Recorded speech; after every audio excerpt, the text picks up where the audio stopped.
Welcome to Body and Soul Health, where we explore time-tested practices that can transform your mobility, health, and longevity. Today, we're exploring a fundamental movement pattern that Western society has largely abandoned, one that could be key to maintaining mobility into your 90s and beyond. It's called the Japanese squat, though practiced throughout Asia and traditional societies worldwide.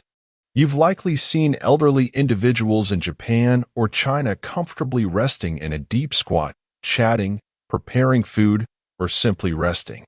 Remarkably, these individuals maintain this ability well into their 90s and beyond 100, while many Westerners lose this capacity by their 40s or 50s. The difference isn't genetic, it's habitual. Today, I'll show you how to reclaim this essential movement, regardless of your current fitness level. Before we start, new here? Subscribe and hit the notification bell for weekly longevity videos. Now let's discover why this exercise could transform your mobility. So what exactly is the Japanese squat, and why is it so important for longevity? The Japanese squat, often called the Asian squat or simply deep squat, involves lowering your body until your hamstrings rest against your calves with your heels flat on the ground. Your torso remains relatively upright, and the position is held comfortably, not as a strained exercise. This position has been a natural resting posture in many traditional cultures for thousands of years. Before chairs became widespread, humans would regularly rest, work, socialize, and even use the bathroom in this position. The significance of this movement for longevity cannot be overstated. Here's why. 1. Full-range hip mobility. The deep squat requires and maintains complete range of motion in your hip joints, which is essential for walking, climbing stairs, and getting up from seated positions, all fundamental for independence as we age. 2. Ankle flexibility. Keeping the heels flat requires significant ankle dorsiflexion, which tends to decrease with age in Western populations, contributing to balance problems and fall risk. 3. Natural spine alignment. Unlike sitting in chairs, which often promote poor posture, the deep squat encourages a neutral spine position that reduces pressure on intervertebral discs. 4. Active rest position. It provides a way to rest without the metabolic downsides of prolonged sitting, engaging your muscles while still allowing recovery. 5. Improved circulation. The position naturally compresses and releases different areas of the legs, promoting blood flow in ways that chair sitting doesn't. Research from the Journal of Physical Anthropology has shown that cultures where deep squatting remains common have significantly lower rates of hip and knee osteoarthritis in elderly populations. Additionally, a 2014 study published in the European Journal of Preventive Cardiology found that the ability to rise from a deep squat position was a significant predictor of all-cause mortality in people over 50. Before we get into the practical aspects of how to perform and regain this movement, let's understand its cultural context. In Japan, the traditional lifestyle incorporated the deep squat throughout daily activities. Meals were often prepared and eaten while sitting on tatami mats or in a squatting position. Traditional toilets, still common in many parts of Japan, require squatting. Household tasks like washing clothes, tending gardens, or childcare often involve sustained periods in the squat position. Social gatherings frequently happened at ground level, requiring transitioning between squatting, kneeling, and sitting. What's fascinating is that in Japan's blue zone of Okinawa, one of the regions with the most centenarians in the world, the deep squat remains an integral part of daily life for many elders.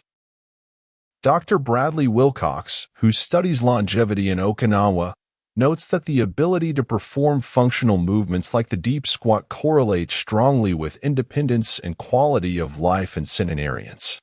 It's not just Japan, though. Similar observations have been made in other longevity hotspots, from the mountainous regions of Sardinia to traditional communities in Costa Rica. The common thread is clear. Cultures that maintain this fundamental movement pattern throughout life tend to preserve mobility and independence into very advanced age. Let's explore the specific physiological benefits of regularly practicing the Japanese squat. 1. Joint health and mobility. The deep squat mobilizes nearly every joint in the lower body. Hip joints move through their full range of motion. Knees flex completely. Ankles achieve maximum dorsiflexion. Even the joints of the feet and toes are engaged. Regular movement through full ranges of motion is essential for joint health. When we limit our movement patterns, as many Westerners do by sitting in chairs, the body gradually adapts by shortening muscles and connective tissues, reducing joint capsule flexibility, and even reshaping cartilage. The saying, "use it or lose it," applies perfectly here. By regularly practicing the deep squat, you maintain these movement capabilities. 2. Muscle activation and balance. The position engages multiple muscle groups simultaneously. Quadriceps and hamstrings coordinate in a balanced relationship. Deep core muscles activate to maintain the upright position. Calf and tibialis anterior muscles work in opposition for stability. Small stabilizing muscles throughout the feet and ankles strengthen. This comprehensive muscle engagement improves proprioception, your body's position sense, which is crucial for preventing falls as you age. 3. Digestive and pelvic health. The deep squat position has significant benefits for digestive and elimination functions. The position naturally compresses the colon, which can aid in more complete elimination. Pelvic floor muscles are engaged differently than in seated positions. Internal organs experience a mild massage effect from the compressed position. In fact, research suggests that elimination in the squatting position may help prevent conditions like hemorrhoids and even certain forms of colorectal issues. 4. Metabolic benefits. Even using the squat as a resting position has metabolic advantages. Engages muscles that would be completely inactive while sitting in a chair. Requires approximately 30% more energy expenditure than chair sitting. Prevents the metabolic shutdown associated with prolonged sedentary time. These subtle but consistent metabolic benefits add up significantly over time. Now, let's talk about how to perform this movement correctly. I'll break this down into stages, as many Western adults need to gradually reclaim this natural position. Basic form. 1. Stand with your feet roughly shoulder-width apart, toes pointing slightly outward. 2. Keep your spine relatively straight as you begin to lower. 3. Send your hips back and down while keeping your weight balanced over the middle of your feet. 4. Lower until your hamstrings contact your calves, maintaining flat heels if possible. 5. In the bottom position, your torso should remain as upright as possible. 6. Hold the position, breathing normally. If you can't perform the movement completely yet, don't worry. Here's a progression approach that has helped thousands of our viewers reclaim this natural movement pattern. Stage 1. Supported squat for beginners. Hold on to a stable object like a door frame or sturdy furniture. Lower only as far as is comfortable while keeping heels down. Hold for 10 to 30 seconds, repeating 3 to 5 times daily. Focus on relaxing into the position rather than forcing it. Stage 2. Elevated heel squat. Place a wedge, small book, or folded towel under your heels, 1 to 2 inches. This accommodates limited ankle mobility. Practice lowering fully into the squat with this support. Hold for 30 to 60 seconds, gradually increasing time.